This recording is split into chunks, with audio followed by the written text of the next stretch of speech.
Stephen are कोवी द्वारा लिखित किताब the 7 habits of highly effective people के बारे में। आज इस भाग में हम अति प्रभावकारी व्यक्ति की दूसरी आदत, begin with the and in mind, यानी अंत को ध्यान में रखकर शुरुआत करने के बारे में विस्तार पूर्वक बात करेंगे। इस भाग को शुरू करने से पहले आप कुछ मिनट के लिए कल्पना कीजिए और अपनी मानसिक आंख से खुद को किसी परिजन की अंत्येष्टि में शामिल होते देखिए। ये देखने की कोशिश करिए कि आप अंत्येष्टि में भाग लेने के लिए कार से कब्रिस्तान जा रहे हैं, कार पार्क कर रहे हैं और उससे बाहर निकल रहे हैं। जैसे ही आप थोड़ी दूर आगे बढ़ते हैं, आपको फूलों के गुच्छे दिखाई देते हैं और धीमा धीमा संगीत सुनाई देता है। आगे बढ़ने पर आपको मित्रों और परिवार वालों के चेहरे दिखते हैं। आपको उस प्रिय व्यक्ति के बिछड़ जाने का दुख होता है, परंतु आपको खुशी भी होती है कि वो आपके करीब रहा था। ये दोनों भाव वहां पर मौजूद सभी लोगों के दिल में होते हैं। जब आप कमरे के अगले हिस्से तक पहुंचते हैं और ताबूत में झांकते हैं, तो आपको अपना चेहरा दिखाई देता है। ये आपकी अंत्येष्टि है जो आज से 3 साल बाद होगी। ये सब लोग आपके सम्मान में इकट्ठे हुए हैं। ये सब आपके जीवन के बारे में प्रेम की भावनाएं व्यक्त करने आए हैं।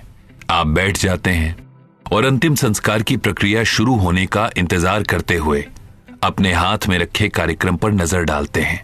4 वक्ता बोलने आए हैं।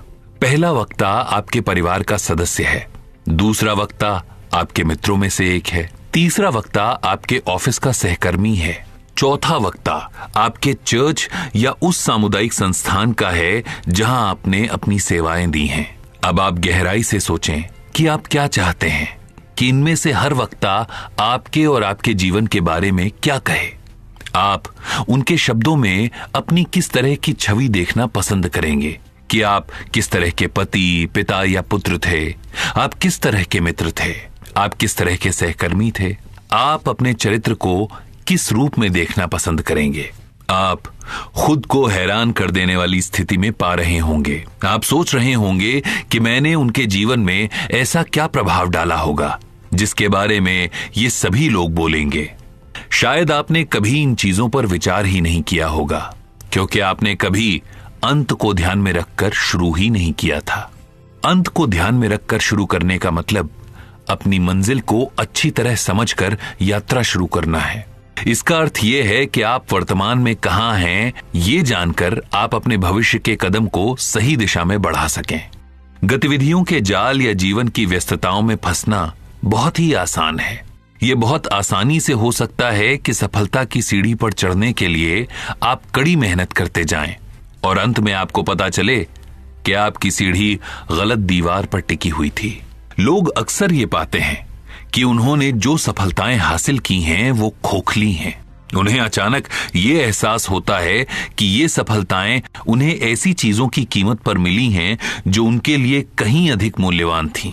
हर व्यवसाय के लोग, चाहे डॉक्टर, शिक्षक, अभिनेता, राजनेता, बिजनेसमैन या खिलाड़ी, कोई भी हो, अक्सर अधिक आमदनी, अधिक प्रतिष्ठा या अधिक व्यवसायी दक्षता हासिल करने के लिए संघर्ष करते रहते हैं। अंत में इन लोगों को पता चलता है कि लक्ष्य हासिल करने की प्रबल इच्छा ने इन्हें उन चीजों के प्रति अंधा कर दिया था जो दरअसल उनके लिए सबसे ज्यादा महत्वपूर्ण थीं, और अब वो चीजें जा चुकी हैं। जब तक उन्हें इन बातों का आभास होता है, तब तक उनके जीवन का बहुत समय बीत चुका होता है। जब हम वास्तविकता में जान लेते हैं कि हमारे लिए कौन सी चीजें महत्वपूर्ण हैं, जब हम उस तस्वीर को ध्यान में रखकर हर दिन अपना प्रबंधन करते हैं जो हमारे लिए महत्वपूर्ण है और उसी के हिसाब से काम करते हैं, तो हमारे जीवन में बहुत बड़ा फर्क आता है। अगर सीढ़ी सही दीवार से ना टिकी हो तो हमारा हर कदम हमें ज्यादा तेजी से गलत जगह की ओर ले जाता है।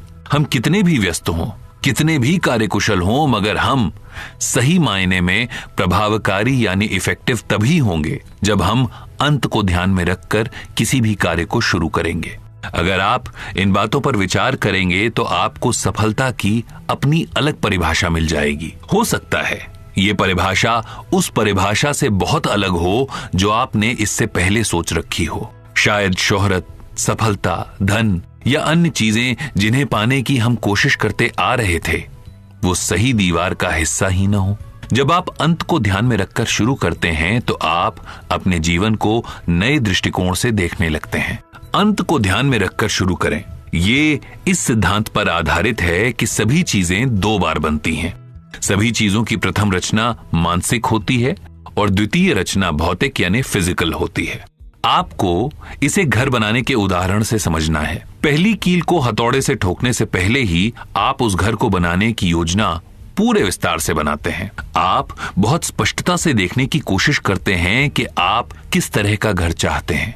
अगर आप परिवार केंद्रित घर चाहते हैं तो आप एक पारिवारिक कक्ष की योजना बनाते हैं जहां परिवार के सब लोग एक साथ उठ बैठ सकें।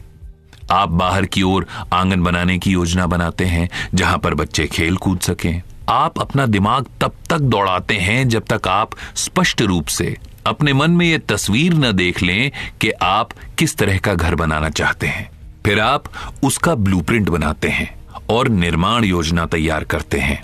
ये सब मकान की नींव रखने से पहले किया जाता है। अगर ऐसा ना हो तो दूसरी रचना यानी भौतिक निर्माण में परिवर्तन करना आपको बहुत महंगा पड़ता है, जिससे आपके घर की लागत दोगुनी हो सकती है। आपको यह सुनिश्चित करना होता है कि पहली रचना यानी ब्लूप्रिंट सचमुच वही है जो आप चाहते हैं और आपने हर चीज के बारे में अच्छी तरह विचार किया भी है या नहीं। इसके बाद ही आप घर को ईंट और सीमेंट से बनाते हैं। हर दिन आप निर्माण स्थल पर जाते हैं और ब्लूप्रिंट निकालकर देखते हैं कि उस दिन क्या बनेगा। आप यहां पर अंत को ध्यान में रखकर शुरू करते हैं। लोग इस सिद्धांत का प्रयोग जीवन के ज्यादातर क्षेत्रों में करते हैं। किसी यात्रा पर जाने से पहले आप अपनी मंजिल तय करते हैं और सर्वोत्तम मार्ग से यात्रा करने की योजना बनाते हैं। बगीचा लगाने से पहले आप अपने मस्तिष्क में और संभवतः कागज पर इसकी योजना बनाते हैं। भाषण देने से पहले आप उसे कागज पर लिखते हैं। जब हम इन दो रचनाओं के सिद्धांत को समझ जाते हैं और उन रचनाओं की जिम्मेदारी को स्वीकार करते हैं, तब हमारा प्रभावकारी होने का दायरा बढ़ता जाता है। और जब हम इस सिद्धांत से अपना तालमेल नहीं बना पाते हैं, तब हम प्रभावकारी होने के दायरे को छोटा करते जाते हैं। तो कुल मिलाकर कहने का मतलब यह है कि जब भी आप कोई कार्य करने जाएं, तो उस कार्य के अंत के बारे में जरूर सोचें और अपने मन में कार्य को करने का एक खाका तैयार कर लें और उसी के हिसाब से दिन प्रतिदिन कार्य के अंत को ध्यान में रखकर बढ़ते जाएं। निश्चित तौर पर यह आदत आपको अति प्रभावकारी यानी हाईली इफेक्टिव पर्सन यानी व्यक्ति की फहरिस्त में ले आएगी। अच्छा दोस्तों, यहां पर हम ये भाग यानी एपिसोड खत्म तो कर रहे हैं, लेकिन